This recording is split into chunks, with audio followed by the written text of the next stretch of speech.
par un effet de pur hasard, le 10 mai 68, je me retrouve le soir, je me retrouve à la Mutualité, pas pour un meeting, mais pour un concert de Léo Ferré que Léo donnait en soutien au Monde Libertaire, qui était l'organe de la Fédération anarchiste.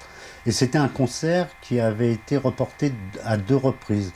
Une première fois quand son singe était mort, Pépé, et une seconde fois parce qu'il avait toujours pas le moral. Et le 10 mai, il était là. Donc j'arrive à la Mutualité dans un quartier un peu en ébullition, mais pas trop. Beaucoup de monde dans la rue, mais gentillesse, ça discute. On ressort, et le quartier était pas à feu et à sang, mais c'était vraiment très agité, quoi. Il y avait des barricades qui commençaient à s'élever. C'est ce qui explique aussi la présence d'anarchistes dès les premières manifestations violentes. Dès la première nuit des barricades, il y avait beaucoup d'anarchistes dans la rue parce qu'il y avait Léo Ferré qui donnait un concert à la Mutualité. Donc c'est ma première nuit en mai 68 qui a donné le tempo de toute la suite. Donc je me retrouve dans ce quartier latin le 10 mai, peu avant minuit, quoi, vers 11 h du soir. Et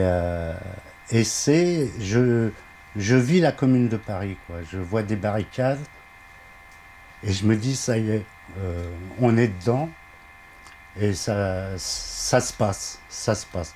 Donc je vais d'endroit en endroit. Ça s'est pas battu tout de suite. Il y a eu une grande passivité des forces de l'ordre qui ont laissé les barricades se monter, qui étaient montées en dépit du bon sens. On était entre 4 barricades, on pouvait s'échapper nulle part. De barricade en barricade, dans cette nuit du 10 mai, on jetait des cailloux, des objets, des barres de chantier, enfin tout ce qui pouvait servir de projectile. J'ai beaucoup couru devant les CRS, qui étaient d'ailleurs plutôt des gardes mobiles que des CRS, mais pour nous c'était la même chose.